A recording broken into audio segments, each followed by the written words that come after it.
What's up, guys? Welcome back to Newswave. If you have not already, make sure you are entered for the new 3DS XL Samus Edition that we're giving away at 60,000 subscribers. Check the link down in the description. Make sure you subscribe so you see who wins. But that way, you're entered for a chance to win this awesome-looking 3DS XL. There's a lot of cool stuff we're going to talk about today, and I think we're going to get started pretty much right away with the Media Create sales. Now, we talk about the Media Create sales pretty much every Thursday. They usually start to show up on the internet on Wednesday. We like to look over them and then check them out and talk about them on Thursday. And this week is kind of interesting because, well, it shows the Nintendo Switch kind of staying where it needs to be, which you'll see here. The Switch is at the top with 50,000 units sold. PS4 is almost half of that, actually, at 26,000. 3DS, pretty much, again, with a margin of error, 26,000 or so. 3,975 for the Vita, just under 4,000, pretty good. And then the Xbox One is all the way at the bottom there with 78 units. And this pretty much continues a trend of, well, the Switch pretty much dominating Japan, which we expected to be doing that for a while. We did see an interesting comparison from, I think it was Kotaku, an interesting comparison between the PS4 and the Switch in their first, 6 months or so, not even. And yeah, the Switch well above what the PS4 had sold in that time. PS4 was somewhere around 600,000, and of course the Switch right around 1.5 million. So at that rate, yeah, we could see the Switch pretty much match the PS4 sometime either late next year or early the following year in 2019, depending on, of course, how the trend is for the PS4. It could have an uptick with certain games that release going forward. Something like a dot hack maybe could help it a little bit. And then, of course, Monster Hunter World apparently, is everyone's saying, is going to really help the PS4, not only in the United States, where, of course, it does well, but in Japan, because according to Media Create, the reason Monster Hunter didn't sell so well on the Switch when it came out, Monster Hunter Double Cross, is because so many people there are waiting for Monster Hunter World. How true is that? I really can't tell you because I'm not over in Japan, but Media Create does like to analyze these sales heavily. Obviously, they report them, and according to them, Monster Hunter World is what was holding up Monster Hunter Double Cross on the Switch. With that, let's jump over to the charts for the games. You'll see here Everybody's Golf, which, by the way, is a really fun little game to play on the PS4. I've actually played it a little bit here and there, but Destiny 2 came out and that's kind of taken over my PS4 time. Over 100,000 units actually in Japan. That's pretty good overall. Splatoon 2 taking up the number 2 spot at 52,000, which that game will just continue to sell. We're going to see it in the top 10 for a long time. I'm just going to tell you that now. Etrian Mystery Dungeon 2 from Atlas debuted at 29,000, just under 30,000. There's Double Cross again for the Switch, just below that. And then all the way down from there, Knights of Azure 2 came in well below, I think, expectations from Koei Tecmo, where the best-selling one was on the PS4 at 18,000 units, and then all the way down from there, you have to go all the way down to the 11th spot for the Vita. And I mean, yeah, guys, the Vita, 7,168, and then all the way down from there at number 16 on the Switch, didn't get even to 5,000, it got to 4,463. So definitely a disappointment for Koei Tecmo. It didn't sell well on any of the systems. You could say it sold the worst on the Switch, but there's not that many Switches out there compared to the PS4 right now. With over 5 million PS4s, you would expect it to do a little better than 18,000 units. However, a lot of people said it should have been full price. It wasn't going to be that good of a game anyway, and a lot of people probably looked past it. Got games like, apparently, Splatoon 2, which,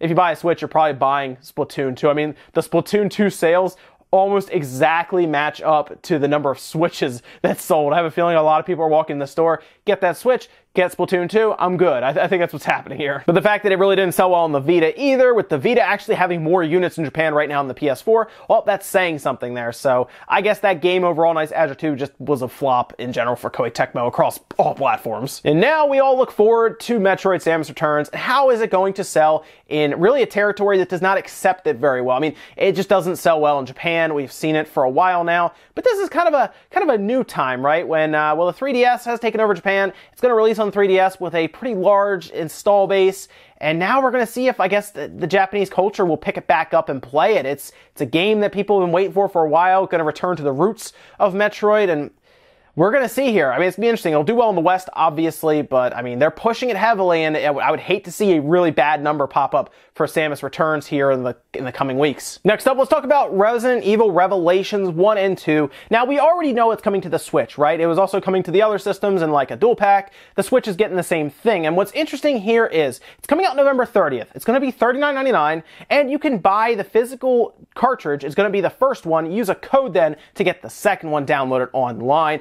And it's going to have everything. It's going to have all the DLC, everything episodic. You buy it, you have everything about the games, and that is awesome. So on top of all that information, they also told us about a bunch of optional features that'll be specific to the Switch. For example, if you're a fan of the motion controls or gyro aiming, that will be a part of it. You can use the right Joy-Con to aim and reload, and then you use the left Joy-Con to kind of shake back and forth to shake enemies off. And not only that, they're going to have a co-op mode where you can actually do same screen co-op with split Joy-Cons. Overall, I'm actually pretty happy to see this come to the Switch. I think a lot of people are. I didn't get heavily into the Revelation series. I think I have 1 and 2 on the PC right now. I really haven't played a lot of it.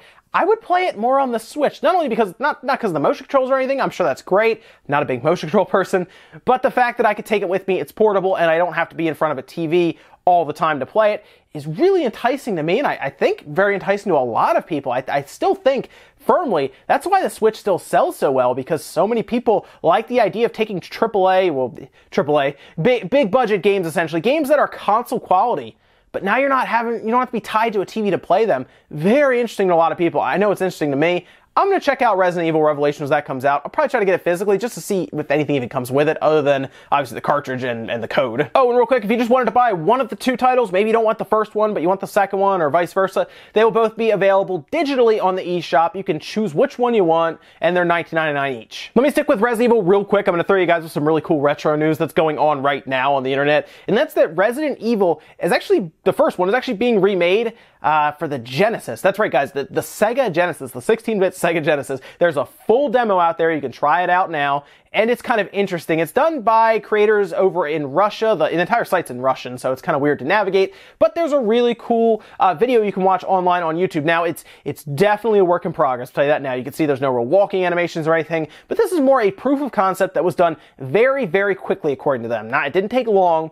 This could be, by the way, guys, a start to them creating the original Resident Evil on the Genesis, and who knows from there, maybe other versions of Resident Evil can go to the 16-bit Genesis, which is a really neat idea. Reimagine the whole thing in 16 bits on the Sega Genesis. I love the idea. I'm going to keep an eye on this. I haven't played the demo. I've just watched a video of it. I think that's kind of enough right now based on the state it's in. It's not really in playable, have fun kind of state. It's more in, hey, look what we've accomplished here kind of state. Next up, let's talk about Sonic Mania, specifically the DRM that protects it. We talked about it a lot before, how I just didn't think it was a good idea to do it because, well, it gets cracked quickly now. In fact, it seems like the PC community takes pride in cracking, in particular, Denuvo. They take pride in cracking that because, of course, originally they were like, it's uncrackable, and then it became cracked. And now it's like, hey, start the stopwatch over there. We're going to try to crack this thing as soon as possible. And guess what? Days after launch, Sonic Mania is cracked. The DRM's cracked. It seems like a waste of money. I guess in their mind,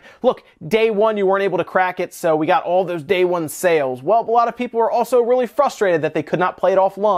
They fixed that bug, but I'm sure there were a lot of refunds. Seems like, even though they say it wasn't the DRM's fault, it seems like there's a lot of issues slapping DRM on your game, whether it slows the game down, as we saw with something with Rhyme, or in this case, it probably was the issue with the online stuff, guys. Let's be realistic here. They may have just said that, but it's cracked. So there's that. I hope more companies look into something other than Denuvo. I have a feeling Denuvo's time is limited here. I think they're going to get to the point where they're just not really freelanced anymore. No one wants to put it on their game because it doesn't really work that well. I mean, we're getting to the point now where it's being cracked in some cases hours. It's just, I guess people were like, you know what, we're going to crack the Sonic Mania, so let's just do it now. Takes a few days. Bigger games seem to get done even faster. I mean, Life is Strange was done in what, like 8 or 9 hours or something crazy, so what's the point anymore? In our last bit of news, let's talk about a very interesting interview that happened over the past few days from Bloomberg.com. And this was with the Pokemon Company CEO, Mr. Ishihara, where they talked about the Nintendo Switch, and they talked about some details surrounding their thought process with the Nintendo Switch and the new Pokemon game coming out. Now, during this interview, a lot of good points were made on his part. I'm just going to go ahead and show you guys a bunch of like the excerpts that he was saying, and we can kind of talk about them from there. He said, with the Switch, we see it as a chance to create Pokemon that goes deeper and with a higher level of expression. As a result, that makes it an extremely important platform. Right now, we're using 7 to 8 inch screens, but on a high definition TV, you can express a whole different world with graphics and sound. Until now, games were made as one for one person, but now you can go home and play with everyone. So how do we tackle these themes, and how do we make sure it's not complicated? I can't say that we'll release accessories, but I'd like to think of that Possibly. Unlike smartphones, the Switch is not a game device that assumes that there's constant network connectivity. So from our perspective, it's really not that different from DS or 3DS in terms of connectivity. So there's a lot of interesting points here. The big one, I guess, that you really need to look at is that now that they're moving to the Switch with the Pokemon franchise away from the 3DS and the DS, something that was really meant for one person, as he's saying here, whereas when you go home and you use a Switch, even on the go, by the way, the Switch has this core functionality where it wants to be something that multiple people can play. We see it with so many games now where they're trying to push this idea of co-op, right? Same screen co-op, for example, multi-people co-op, which that's kind of with the 3DS as well. This is more same screen co-op, split Joy-Con action, and you're playing with people around you, more like a social setting. Now they're probably going to try to figure out how they can make Pokemon work with that. That seems like that'd be kind of difficult. Maybe people can take turns battling. Maybe when you do multiple battles where there's two people playing, you're on the same side, but that seems like something you could pass the controller around for. You wouldn't necessarily need split Joy-Con. Sure, it would work fine, right? No problem at all. Maybe they could also throw mini games in.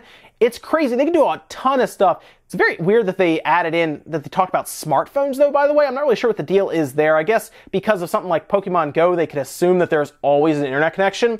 Whereas with something like the Switch, it is closer to the 3DS and the DS because, well, you need an internet connection near you. A wireless connection needs to be nearby. That is, of course, the same with a PS4 and an Xbox One, but you're not walking around with a PS4 and Xbox One. You are with the Switch. Let me know what you guys think, though. What can Pokemon really do with the Switch's capabilities with the split Joy-Con, the same screen co-op? There's a lot to go on here. Let me know what you guys think. And that's it for Newswave today, guys. Make sure you comment, like, subscribe, all that good stuff. Let me think about any of the stuff we talked about today, whether it is maybe you're excited for Resident Evil Revelations, the collection, maybe you didn't get a chance to play them, and you like the idea of motion controls and the fact that there will be co-op with split Joy-Cons. There's a lot of cool stuff to look at there, and if it's going to be running the same on either end, that's exciting. It's due out at the end of November, November 30th, so it's going to be, it's not that far away. I mean, we're probably going to have a Skyrim somewhere around there too, so this is an exciting time now. Of course, Mario will already be out. We'll be looking towards Xenoblade. A lot of stuff is happening right now. Then yeah, I'm really excited about your ideas for the Pokemon game on the Switch. Let me know about that too, because that seems extremely interesting here. I assume it'll probably still be top down.